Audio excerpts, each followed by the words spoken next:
When I saw Flame's poster board at the First Look Fair, I thought it seemed pretty neat. A club that does science experiments at local schools? Sounds fun. Little did I know how much this club would end up meaning to me and the impact that it would have on my life by the end of the year. Before my first time going to Charles Carroll Middle School, I had only a vague idea of how things would work. I knew that we would come in, let the kids eat the food we were bringing from them from the Food Recovery Network, teach a lesson, and then do an experiment. But I was entirely unprepared for the reality that is 6th, 7th, and 8th graders. So, cut scene to the first day. We distributed the meal and sat with the kids. They were so curious about us. I was asked all sorts of questions, from how I liked it at college, to how old I was, to whether I was married or not. Once we started the lesson, it was immediately apparent how bright these kids are. They were so eager to participate and asked a bunch of questions that showed that they were engaged with the lesson and truly trying to understand the concepts that were being taught.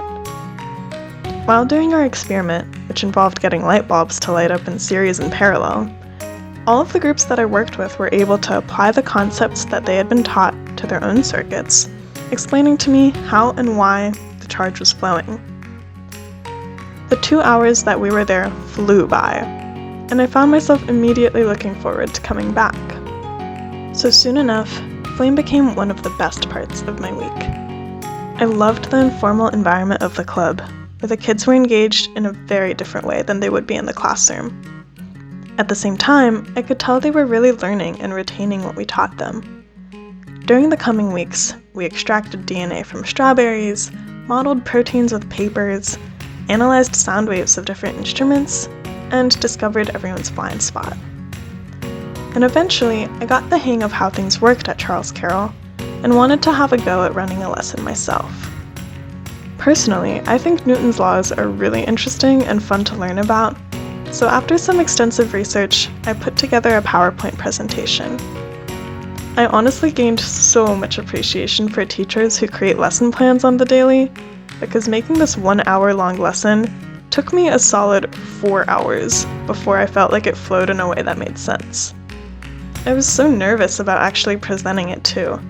I made all my friends watch me practice running through it a bunch of times. But the day of, nothing seemed to go as planned.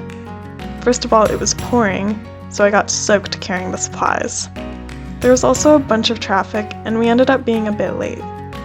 I may or may not have been freaking out. To my surprise, though, the lesson went really smoothly, and I learned something about myself. This was my first time standing in front of a classroom, and I felt strangely at home. Taking Newton's laws and putting them inside these kids' brains was kind of a surreal experience. And that was even before the fun part. I had brought a bunch of printer paper and tape and asked them to design crash landing zones for an egg. I tied it into the second law, F equals ma, all that jazz. They only had 10 minutes, but to be completely honest, some of their designs were so elaborate and creative that I would have never come up with them myself.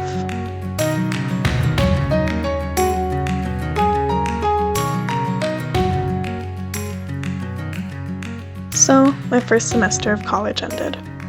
Meanwhile, one of the club directors was graduating. I decided to run for his position and won, and I was now responsible for making sure there was a lesson prepared for every week, buying supplies, organizing transportation, and coordinating with club members. It was a lot of responsibility, but to me it was worth it. I mean, this club could potentially be life-changing for the kids. CCMS is a Title I school and doesn't really have the funding to do a lot of the hands-on experiments that, at least for me, were so formative in bringing about my interest in science. Furthermore, since a lot of the students are from low-income families, they don't have a lot of the same opportunities to explore STEM that were kind of just handed to me. But even more importantly, these kids just love Science Club. You can see it on their faces when we walk through the doors. You can hear it in their excitement when they're asking questions, and the energy in the room during our experiments is just palpable. And isn't a group of 30 middle schoolers just dying to learn about science such a beautiful thing? So Flame went from taking 2 hours out of my week to around 10, and I didn't even mind. I realized that it might be in a different shape or form, but this is something that I want to do for the rest of my life. No matter what my career in the life sciences, I want teaching to be a part of it. Whether that's through mentoring or actually teaching a class at a school or university, working with and inspiring the next generation of scientists is really important to me. During the next few weeks, I designed a murder mystery for the students to test their forensic science skills, brought in tools for them to model the lungs, and I taught them how rockets fly. Because I know, from the bottom of my heart, that any one of these kids can be a rocket scientist, or literally anything else.